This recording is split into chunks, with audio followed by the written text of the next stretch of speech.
자, 여러분, 지난 시간에 에고그램 다 해보셨나요? 에고그램 해보시고 어떠신가요? 나는 어떠한 성향이 강하게 나왔는지 참 여기서 보지 못하니 궁금합니다. 그 에고그램들 다 충실하게 하셨을 줄 생각이 하고요. 지난 시간에 우리가 앞선 시간에 어떤 것들이 했을까? 자기 발견을 위한 세계관은 어떠한 세계관을 가지고 있느냐에 따라서 우리가 가지고 있는 그 인식하는 정도가 다르다. 인식하는 것이 다르다라는 이야기를 했고요. 자기 개념의 의미, 자기 개념은 뭐 자기가 가지고 있는 신념 체계다, 세상을 바라보는 눈이다, 이런 것들. 그래서 자기 개념의 의미와 특성에 대해서 살펴봤고요. 그리고 또 뭐에 대해서 봤을까요? 우리가 나를 알기 위해서 자기 분석, 교류 분석에 대해서 쭉 살펴봤죠. 여러분 기억이 나시나요? 자기 분석에 대해서 교류 분석을 하는 것까지 쭉 살펴봤고요. 교류 분석까지 에고그램, 교류 분석까지 살펴봤고요. 자, 그럼 이번에는 자기 분석에서 아까 그 어떤 게 있었죠? 횡단적 자기, 종단적 자기, 또 뭐 어떤 것들이 있었죠? 승층적 자기 분석, 이런 것들 해가지고 세 가지가 또 있었죠. 그 세 가지를 하나하나 앞선 시간에는 교류 분석까지 살펴봤고, 지금부터 자기 분석의 횡단, 뭐 종단, 신층적인 자기 분석들에 대해서 좀 살펴보도록 하겠습니다.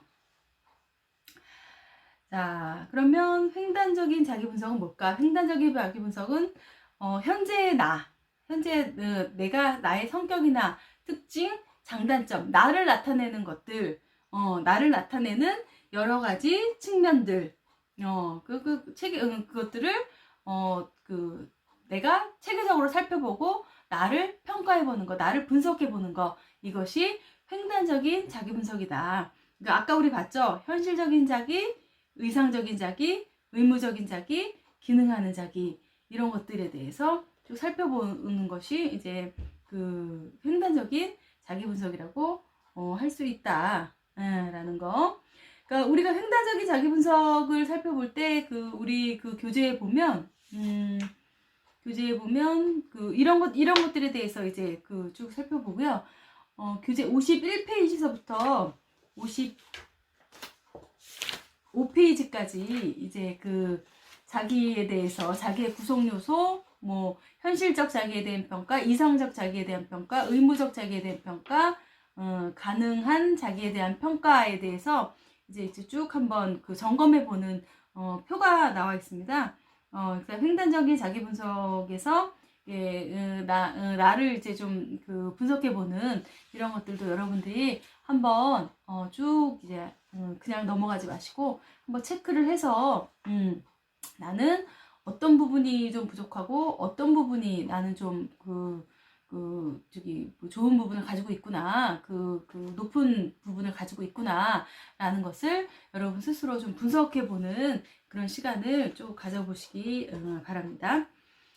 그럼 종단적인 자기 분석은 뭘까? 우리 횡단적인 분석은 나 자신을 그냥 있는 그대로 분석해 보는 것이고, 내 스스로가 분석해 보는 거죠. 종단적인 자기 분석은 현재 내가 존재하기까지의 현재 나를 형성해 온 것들, 내가 어렸을 때 어떻게 성장했고, 그 성장 과정을 통해서 내게 어떤 영향을 미쳤고, 어떤 사람들이 나에게 영향을 미쳤는지, 그런 것들에 대해서 쭉 살펴보는 것들, 이런 것들을 종단적인 자기 분석이다 라고 이야기합니다. 종단적인 자기 분석. 이것은 조부모들에 관한 질문이 있겠죠. 나의 조부모들은 어떤 분들이었을까? 나의 뭐 외할아버지는 어떤 분이었고, 우리가 일단 상담에서는 이런 것들을 가계도 분석이라고 합니다. 가계도 분석. 가계도 분석에서 이제 여러분들하고 이제 시간이 될 때 가계도란 무엇인가 해서 한번 살펴보기도 할 텐데요. 상담을 할 때는 여러분 가계도를 3대까지를 살펴봅니다. 3대까지.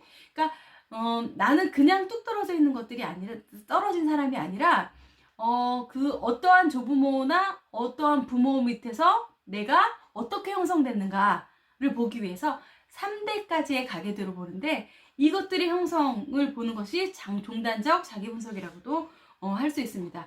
조부모들은 나에게 어떠한 사람이었는가, 우리 할아버지 할머니 집의 분위기는 어땠고, 할머니 할아버지와 관계는 어땠고 그들의 경제적인 지위는 경제적으로는 어떻게 살았고 사회적인 지위는 어땠고 이런 것들에 대해서 쭉 그 살펴보는 거 이런 것들이 종단적인 자기분석이다. 그 부모들도 마찬가지고요. 내 부모는 어머니는 어떤 사람이었고 아버지는 어떤 사람이었고 여기서 가장 중요한 것이 내 그 인격 형성이나 나의 자존감 형성에 영향을 미치는 것은 내 어머니와 아버지와의 어떠한 관계였는가. 부부 간의 관계가 좋았다면 내게 자존감이 높은 아이로 자랄 수 있겠죠. 근데 부부 간의 관계가 안 좋았어. 맨날 나는 싸우는 부모 밑에서 자랐어. 그러면 나는 자존감이 높아질 거야, 안 높아질 거야? 그런 관계에서 나는 계속 움츠러들 수밖에 없죠. 그러면 나는 내가 가치 있는 사람이라고 인정할 수 없겠죠. 내 자존감이 점점 떨어지고 내가 그 맨날 뭐 다툼하는 집에서 자라났다. 그랬을 때는 자존감이 또 떨어질 수밖에 없겠죠. 그러니까 종단적인 자기 분석은 내가 나의 그 윗대 할아버지나 할머니에 관한 그런 것들 어떻게 어떤 분들이셨는가 부모에 관한 질문 그리고 나는 그런 과정에서 어떠한 성장 과정을 거쳐서 자랐는가 나 자신의 성장 과정에 대한 질문들 그러니까 아빠가 출생했을 때 내가 출생했을 때 우리 가정은 어떤 분위기였는가 나의 유년기서부터 나의 아동기 나의 유년기는 어떤 부분들이 있었는가 그리고 나의 아동기에는 어땠는가 나는 어떤 친구들을 사귀었고 어떤 뭐 학업 성적은 어땠고 이런 것들을 하나하나 다 정리해 보는 것들 그리고 그 다음에 뭐예요 뭐 유년기가 있었고 아동기가 있었고 그 다음에 청소년기는 여러분 삶에 있어서 청소년기는 굉장히 그 자아 정체성의 형성의 시기라고도 아까 얘기했는데 자아 정체성을 형성하는 청소년기는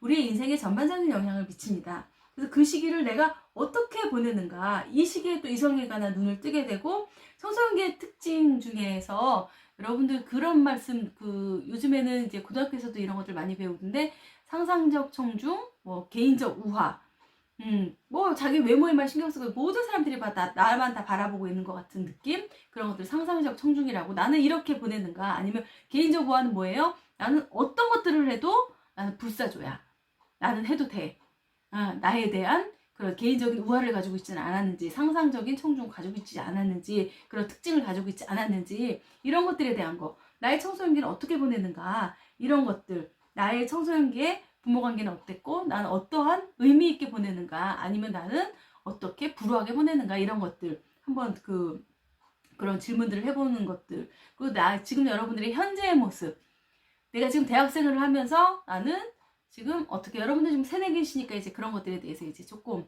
아직까지는 나에게 질문을 던져보는 거죠. 나는 어떻게 살아야 될까? 나는 어떻게 살아야겠다 라는 것들을 한번 정의를 해놓고 내가 그 삶을 살도록 여러분들은 좀 가치 있게 나는 살아야겠다 라며 어떻게 살아야겠다라는 것들을 여러분들이 좀 재정의하는 그런 시간을 가져보는 것도 괜찮을 것 같습니다. 심층적인 자기분석은 뭘까요? 심층적인 자기분석 프로이드는 인간은 빙산의 조각에 비유해서 거의 물 위에 떠 있는 그 빙산의 요만큼 아주 일부분만 의식하면서 살고요. 그 다음엔 전의식, 무의식의 단계, 거의 인간은 무의식의 그 생각으로 산다라고 얘기했고 무의식 내가 지금 얘기하고 있는 것도 여러분들에게 강의하고 있는 것도 내가 의식해서 이 말을 해야지가 아니라 그냥 내가 알고 있는 지식을 무의식 중에 여러분에게 전달하고 있는 거거든요. 그래서 의식하지 못하지만 나에게 강력한 영향을 미치는 무의식적 측면 이게 정신분석에서 나오는 거죠. 심리 역동 과정을 살펴보는 것 이것이 심층적인 자기분석이다. 심층적인 우리 교재에 보면 심층적인 자기분석과 뭐 인지행동적 자기분석 그러니까 내가 왜곡되게 생각하고 있는 것은 무엇인가 이런 것들을 내가 좀 심층적으로 알아봐서 나의 무의식적인 부분 내가 잘못 인식하고 있는 부분들 이런 것들을 심층적으로 이런 것들이 이제 상담을 통해서 살펴볼 수 있는 부분이죠. 그래서 심층적인 자기분석의 세 가지에 대해서 횡단적인 자기분석 지금 살펴본 것이 종단적인 자기분석 그리고 심층적인 자기분석 이런 것들이 있다라는 것까지 자기분석의 세 가지 종류에 대해서 살펴봤습니다. 여러분 그러면 이제 거기서 이제 의미 추론 네 가지 자기 인식의 변화 대해서 우리 여러분들 교재에 보면 교재 58페이지 잠깐 보고 올게요. 교재 58페이지에 보면 그림 2-4에 보면 굉장히 잘 나타내져 있죠. 물질적인 자기, 심리적 자기, 사회적인 자기 이런 것들에 대해서 어떤 것들이 여기에 속하는가에 대해서 잘 나타내고 심층적인 자기 분석과 의식 자기 분석, 의식과 그러니까 종단적인 자기 분석과 심층적인 자기 분석, 횡단적인 자기 분석에 대해서 자기 분석의 3가지 측면에서 그림 2-4에 대해서 잘 나타나 있으니까 요거 한번 살펴보시면 좋을 것 같습니다. 그리고 이제 교재 59페이지 보시면요. 자기 인식과 변화에 대해서 이제 살펴보도록 하겠습니다. 자기 인식과 변화. 첫 번째로 의미 추론과 인지 왜곡. 의미를 어떻게 추론하느냐에 따라서 우리가 긍정적으로 추론하느냐, 부정적으로 추론하느냐에 따라서 굉장히 의미가 달라질 수 있겠죠. 같은 현상을 놓고도 사람이 긍정적으로 보는 시각이 있고 부정적으로 보는 시각이 있습니다. 어떤 시각을 놓고 보느냐에 따라서 굉장히 그 추론이 달라진다라는 거. 그리고 우리의 인지는 한번 왜곡되게 되면 그 왜곡은 어떻다? 꼬리에 꼬리를 물게 된다. 라는 거. 인지의 의미 추론과 인지 왜곡에 대해서 살펴보도록 하겠습니다. 의미 추론과 인지 왜곡에서 살펴보면 첫 번째로 자의적 추론. 자의적 추론에 대해서 살펴보면 자의적 추론이라는 건 뭘까? 자의적 추론이라는 것은 확실한 증거도 없어. 확실한 증거도 없는데 자기 마음대로 이제 결론에 도달을 해서 내가 비극적으로 그 결말을 지어버리는 게 자의적 추론이에요. 여기 살펴보면 충분하고 적절한 증거가 없는데도 그냥 결론에 도달해버리는 거. 근데 그 결론이 이 자의적 추론에서는 긍정적인 측면이 아니라 상황에 대한 비극적인 결말, 최악의 시나리오를 생각하게 되는 거. 그래서 독심술과 부정적인 예출이다. 내가 혼자 생각하는 거예요. 혼자 일을 다 만들어서 그냥 추론해서 생각하는 거. 그리고 부정적인 예측이 특징이다. 라는 거. 이게 자의적 추론이다. 자의적 추론.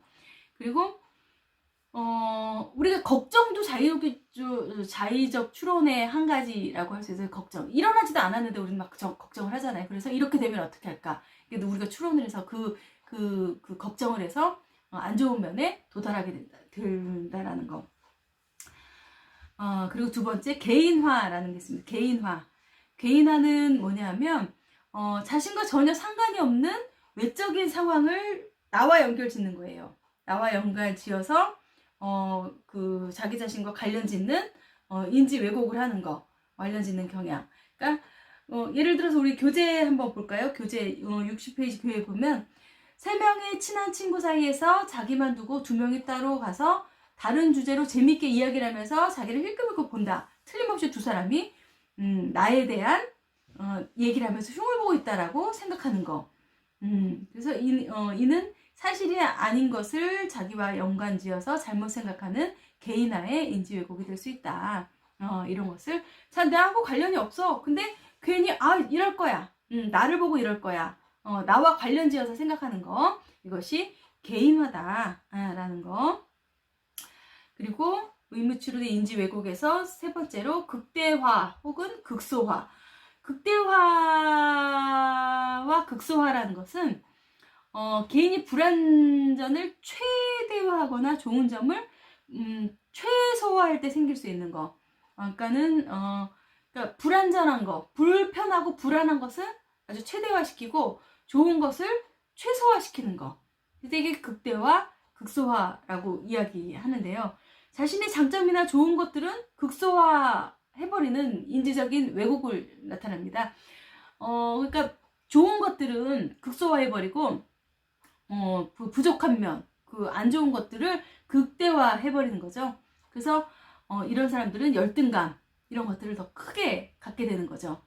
그래서 이런 열등감이나 이러한 자기 자신에 대한 왜곡된 생각 때문에 이제 우울감을 갖게 되는 경우도 있습니다. 이게 극대화나 극소화에 대한 인지적 왜곡이다 라는 거. 선택적 추상이라는 말이 나옵니다. 선택적 추상. 선택적 추상이라는 말이 나오는데 이게 다른 말로 해서 정신적 여과라고도 이야기하는데, 뭐냐면 상황 자체가 긍정적인 양상을 여과하는 데 초점을 맞춰서 극단적으로 부정적인 세부 사항에 머무르는 것을 선택적 추상이라고 이야기합니다. 사건의 세부 사항만 기초로 해서 결론을 내리고 전체적인 맥락 중에 중요한 부분을 간과하고 부정적인 부분만 더 극단적으로 바라봐서 결론적으로 이것들을 좋지 않게 바라보는 것, 이것을 우리는 선택적 추상이다 라고 이야기합니다. 의미추론과 인지 왜곡에서 이제 이분법적 사고, 이분법적 사고라는 건 뭐예요, 여러분? 그냥 극단적으로 생각하는 거죠. 이거 도 아니면 뭐다. 그 안에 다양한 다른 것들이 있을 수 있는데 흑과 백으로만 보는 거예요. 그냥 흑백 논리로, 이분법적 사고를 흑백 논리라고도 이야기하죠. 그러니까 완전히 실패 아니면 대단한 성공과 같이 극단적으로 흑과 백으로 구분하는 거, 그리고 흑백 논리로 사고하거나 해석하는 거, 경험을 극단적으로 범주화하는 거, 도 아니면 뭐다. 흑 아니면 백이야. 이거 아니면 이거야. 라고 얘기하는 거. 그 안에 다양성을 보지 않고 양극단으로만 보는 거. 이것을 이분법적 사고라고 이야기합니다. 그 과일반화라고 이야기하는데요. 과일반화는 뭐예요? 일반화를 과하게 했다라는 거죠. 다양한 것들의 사고가 있을 수 있는데 한 가지 그 단일 기초 사건을 보고 그것들을 일반화해 버리는 거. 일반적으로 일어날 수 있다고 생각하는 거. 이것이 과일반화라고 이야기합니다. 과일반화는 그러니까 여기서 살펴보면 단일 사건, 하나의 그냥 사건이 일어났을 뿐인데 이것을 그냥 일반화의 근거에서 기초해서 얘기하는 거죠. 단일 사건의 기초해서 극단적인 신념을 가지고 그것을 유사하지 않은 사건들이나 장면에 부족적으로 그냥 일반화하는 거, 적용해버리는 거, 이것을 과일반화다라고 이야기합니다. 그 다음에 그 7번째로 파국화라는 게 있어요. 파국화는 뭘까요, 여러분? 파국화는 그야말로 개인이 걱정하는 한 사건을 취해서 지나치게 과장해서 두려워하는, 그러니까 파국적으로 몰고 가는 거예요. 파국적으로 몰고 가는 거. 안 좋은 쪽으로 그냥 몰고 가는 거. 어떠한 사건이나 일어난 그 상황들에 대해서 지나치게 과장되게 부정적으로 극대화시키는 거. 그래서 그것을 파국적으로 몰고 가는 거. 좋지 않은 결말에 도달할 거라고 예측하고 두려워하는 인지적 왜곡을 우리는 파국화라고 이야기합니다. 파국화. 그리고 8번째로 긍정격화라는 것입니다. 긍정격화는 뭐겠어요, 여러분? 자신의 긍정적인 경험을 아주 낮게 평가하는 거죠. 이 긍정적인, 여러분, 작은 긍정적인 것들을 계속 더 좋은 평가를 해야 그 긍정적인 부분이 자꾸 나에게 있어서 큰 힘이 되고 영향력이 될 수 있는데, 긍정적인 경험이 내가 자꾸 격화시켜버리는 거죠. 낮게 평가해버리는 거죠. 그렇게 되면 어때요? 사람은 자꾸 더 자기 자신에 대해서 열등감과 부정적인 부분을 더 많이 드러내고 더 인식하게 된다라는 인지적 오류를 긍정격화라고 이야기합니다. 긍정격화까지 살펴봤고요. 자기인식의 변화에서 의미추론과 인지 왜곡에서 이제 긍정격화까지 살펴봤고요. 의미추론과 인지 왜곡을 살펴봤고요. 두 번째로 인지 왜곡에서 그럼 벗어나기 위해서 왜곡된 인지, 이게 우리가 잘못 생각하고 있는 이런 여러 가지들, 이런 것들, 뭐 자의적 추론, 개인화, 극대화, 극소화, 뭐 파국화, 뭐 선택적 추상, 그리고 뭐가 있었죠? 긍정격화, 뭐 이런 것들에 대해서 벗어나기 위해서는 우리가 어떤 것들을 하면 좋을까? 첫 번째로 이제 인지왜곡에서 벗어나기 위해서는 논박하기 개념이 있어요. 논박하기. 논박하기라는 건 뭐예요, 여러분? 논박하기라는 것은 인지왜곡이 일어나는 상황에서 자신이 원하는 바에 따라 그 상황에 대해서 내가 논박해보는 거예요. 왜 이런 것들이 일어나는가. 그래서 그 사항이나 상황에 대해서 원하는 바에 따라서 도움이 되는 생각과 언어로 내가 한 가지를 논박을 하면서 재구성을 해보는 것이 논박하기입니다. 논박하기. 논박하기의 1단계는 뭐냐면 확인된 인지적 왜곡과 그에 근거한 자기 언어에 대해서 규정해서 다시 진술하도록 하는 것이다. 이것이 1단계다. 재진술을 하는 거죠. 그래서 그 재구성한 2단계는 재구성한 생각이나 자기 언어가 합리적인가를 묻고 답하는 것이다. 그것도 한번 답해보는 것이고요. 3단계로 인지적 왜곡이나 그에 근거한 자기 언어를 자신이 하고자 하는 일에 도움이 되는 생각이나 언어로 대체하는 것이다. 이것이 3단계다. 그러니까 자기에게 도움이 되고 자기에게 긍정적인 영향을 줄 수 있도록 그것을 나의 생각을 좀 변화시켜 보는 것이죠. 3단계에서는. 그래서 인지적 왜곡에서 벗어나기 위해서는 논박하기가 있다. 첫 번째로 논박하기에 대해서 살펴봤고요. 두 번째로 자기지시적 훈련이 있습니다. 자기지시적 훈련. 자기지시적 훈련은 자기 자신에게 자기 자신에게 큰 영향을 줄 수 있는 그런 것들에 대해서 자기 내면 안에 일어나고 있는 복잡한 사고와 과정을 언어로서 분명하게 자기가 한번 접해보는 거예요. 그것들을 분명하게 접해서 그것들이 정말 잘못됐는가 아니면 내 생각이 잘못됐는가 그런 것들에 대해서 살펴보는 것이 자기 지시적 훈련입니다. 자기 지시적 훈련의 1단계는 뭐예요? 문제정의적 자기말이다. 문제정의적 자기말. 문제정의적 자기말은 자신이 처해 있는 상황에서 자신이 직면하고 있는 문제를 있는 그대로 정의를 해보는 거예요. 내 생각에 왜곡하는 것이 아니라 있는 그대로 문제를 자기말로 정의해보는 것이고, 2단계로 문제 접근점, 그 문제를 삶 속에서 야기된 문제에 대해 해결의 실마리를 찾아보려고 나에게 한번 얘기를 해보는 거예요. 문제 접근적인 자기말을 해보고, 3단계로 주의 집중적 자기말. 3단계 주의 집중적 자기말은 뭐예요? 문제 접근 자기말에 실제적으로 접근해서 이루어내기 위해서 표현하는 말이다. 그 문제에 주의 집중을 해보는 거예요. 그리고 4단계로 자기 보상적인 말. 자기 보상이라는 건 뭐예요? 자기가 세워놓은 목표에 대해서 실제적으로 그것을 시행해 본 다음에 긍정적으로 평가하는 거예요. 그것을 성공했다면 성공 경험에 대해서 자기 자신에게 말을 해줘. 자기 보상적인 말을 해주는 거예요. 자기가 한 것에 대해서. 그리고 5번째는 대응적인 자기말. 이것을 세우는 목표에 만약에 실패했더라도 그것이 아주 파국하러 가거나 인지 왜곡으로 가는 것이 아니라 그것에 대해서 자기 자신에게 격려나 뭔가 다시 해낼 수 있다라는 소망적인 차원에서 자기 지시적인 말을 자기가 하는 것, 이것을 대응적인 자기말이라고 합니다. 그래서 자기 지시적 훈련에 이렇게 5단계의 자기말에 대해서 알아봤고요. 인지 왜곡에서 벗어나기 위해서는 세 번째로 인지 타당성 평가라는 것이 있어요.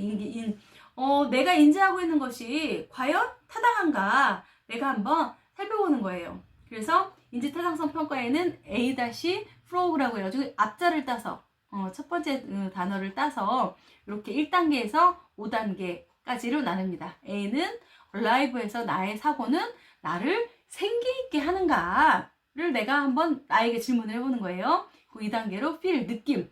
이 사고의 결과로 내 느낌이나 내 기분이 더 나아졌는가를 한번 살펴보는 거고요.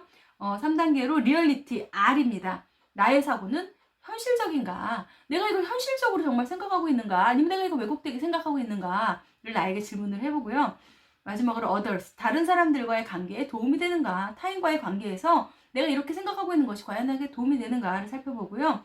5단계로 goal, 나의 목표를 설치하는데 성취하는데 내가 이게 인지하고 있는 것들이 나에게 도움이 되는가에 대한 질문을 통해서 내가 인지하고 있는 것이 과연 타당한가를 한번 살펴보는 것이죠. 이것이 인지 왜곡에서 벗어나기 위한 세 번째로 인지 타당성 평가의 5단계에 대해서 살펴봤습니다.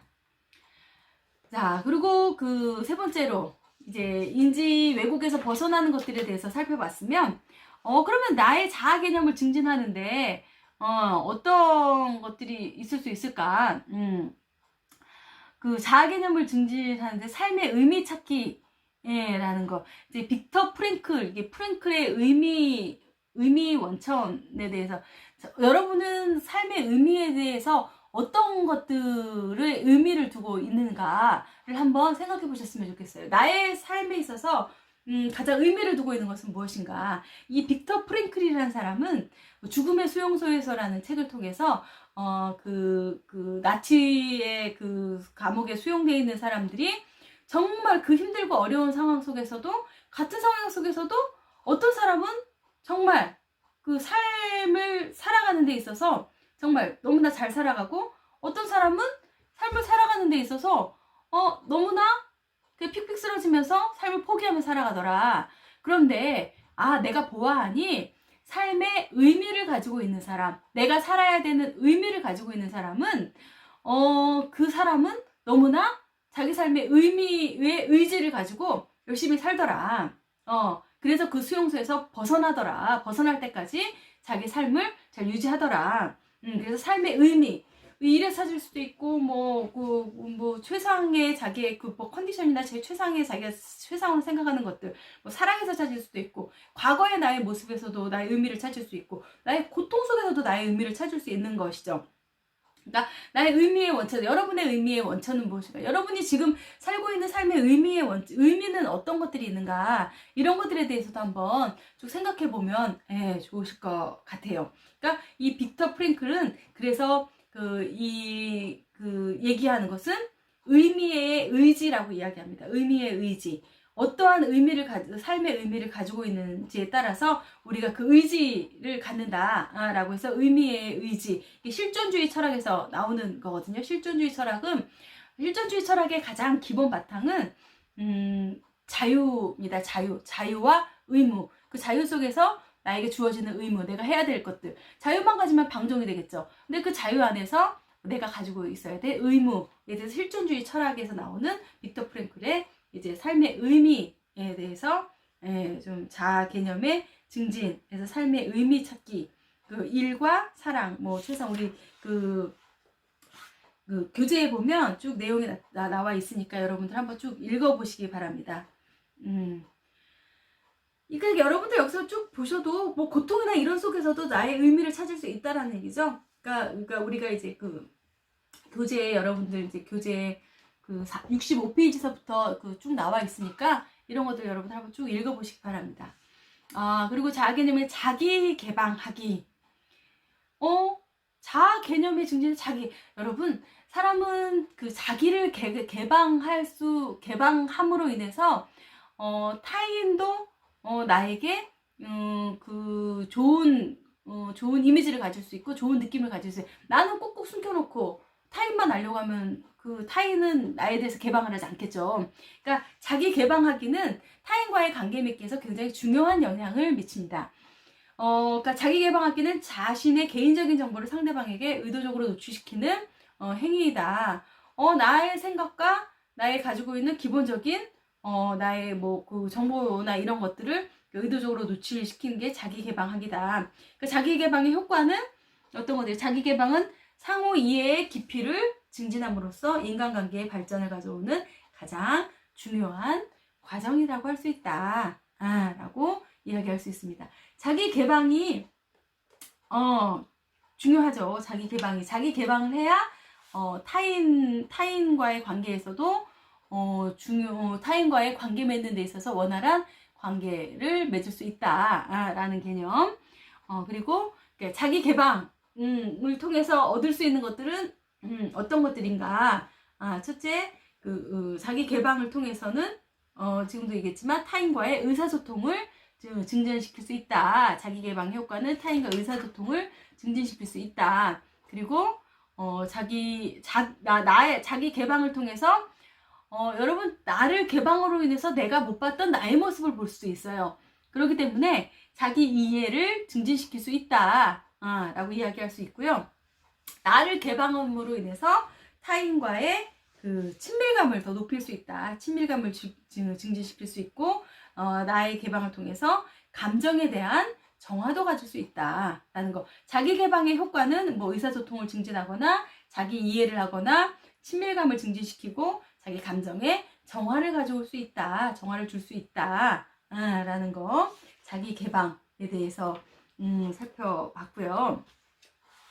자, 우리 그 교재에 보면은 여러분 68페이지서부터 이제 조혜리의 창이라는 거, 조혜리의 마음의 창이라는 것이 나옵니다. 그 조혜리라는 것은 조셉 루프트와 해리 잉햄이 자기 개방과 듣기를 통해서 자기 이해 즉 타인들은 나를 어떻게 알고 있는지 그런 것들에 대해서 피드백하고 탐색하는 그런 그것들을 위해서 이 사람들이 이제 이름을 따서 조혜리의 마음의 창이라고 이름을 지었는데요. 첫 번째로 나의 마음의 창은 어떤 모습일까? 말하기는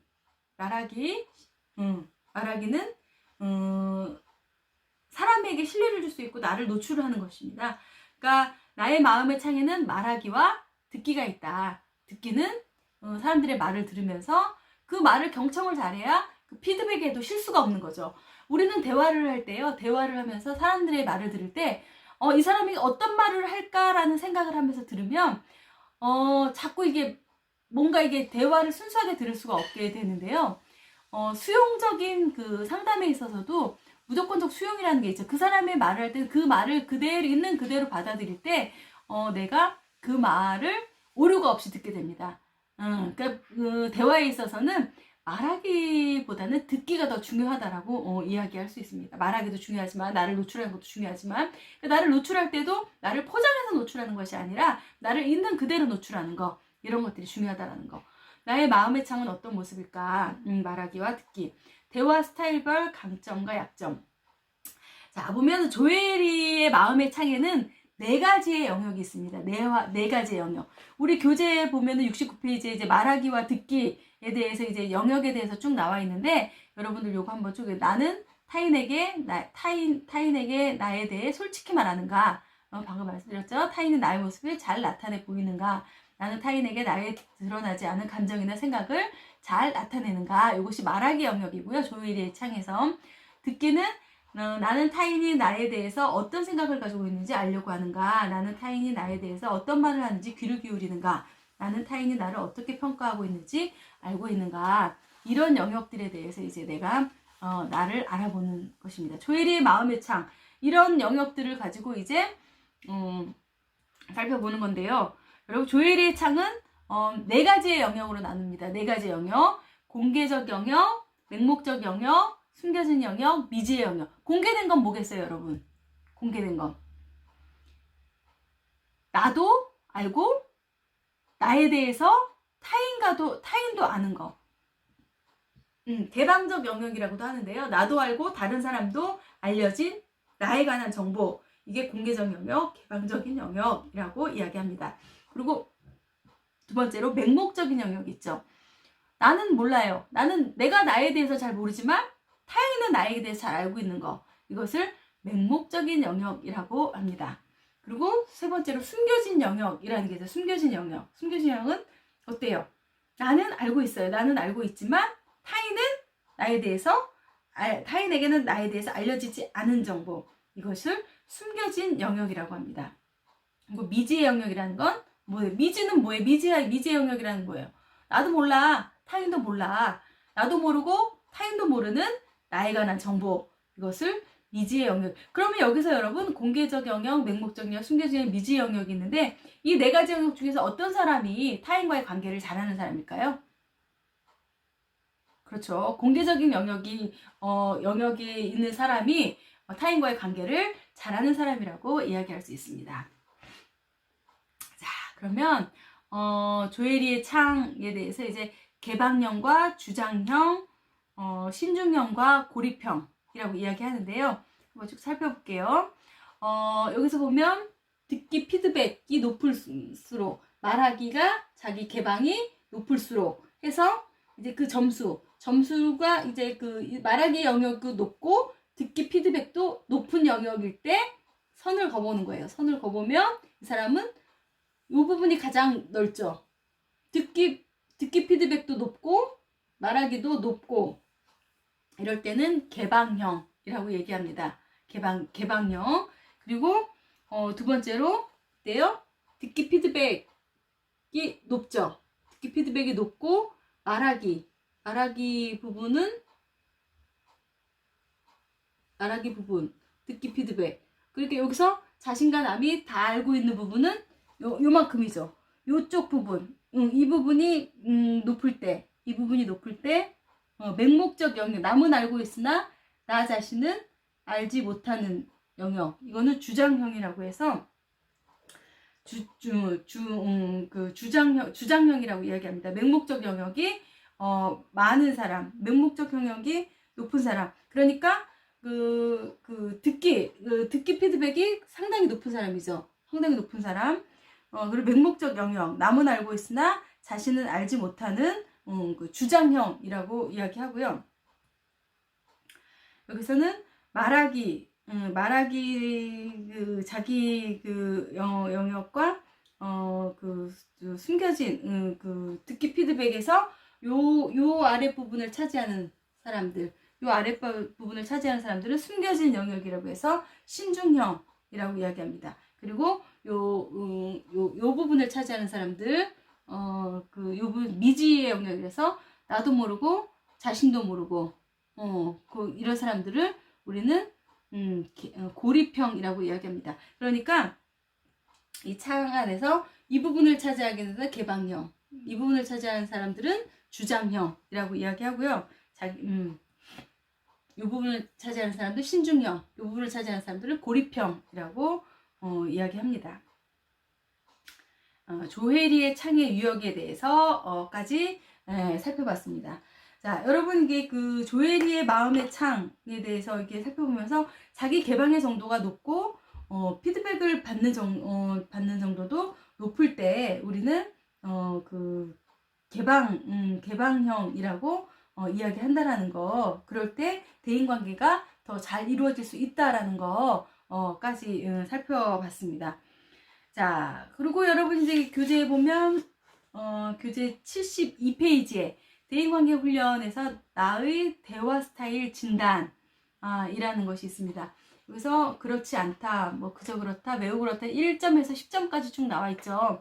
1점에서 10점까지 있는 건데 나는 상대방의 의견에 공감하면서 이를 바로 인정한다 부터 해가지고 이제 쭉 나와 있는데, 이것들에 대해서 여러분들 이전에도 말씀드렸지만 바로 읽고 체크하고 하는 식으로 해서 문항이 20문항까지 있죠. 그리고 채점 및 해석하는 방법 이 밑에 나와 있는데, 나는 여기서 어떤 영역에 들어가 있는가, 이 네모 칸을 이 점수가 나오는 것에 따라서 이제 네모 칸을 쳐서 점수가 나오는 것을 체크해서, 우리 책에 보면은 이렇게 빗금이 다 쳐져 있죠. 이것들에 대해서 빗금을 쳐서 나의 스타일은 어디인가, 나는 어느 스타일에 속하는가에 대해서 한번 자기를 돌아보는 시간이 됐으면 좋겠습니다. 자기를 이해하고 자기를 분석하는 시간을 가져보셨으면 좋겠습니다. 자, 우리 이제 2장에서 조혜리의 창과 여러분들 이제 나의 스타일 진단까지 2장의 뭐 자아 개념에 대해서 쭉 한번 어떠한 자아 개념 뭐 이런 것들을 가지고 있는지, 자아 개념에는 우리가 어떤 것들을 이제 바라봐야 될 것인지, 어떤 것들을 왜곡되고 있는 것들을 어떤 식으로 바라봐야 될 것인지, 자기 인식을 어떻게 변화시키고 나는 어떤 스타일의 개방 영역을 가지고 있는지, 이런 것들까지 한번 살펴봤습니다. 여러분 이제 2장까지 다 살펴봤고요. 우리 여기까지 이제 인터넷 강의로 수강을 하고 여러분들 빨리 만날 수 있었으면 좋겠습니다. 여러분 수고하셨습니다.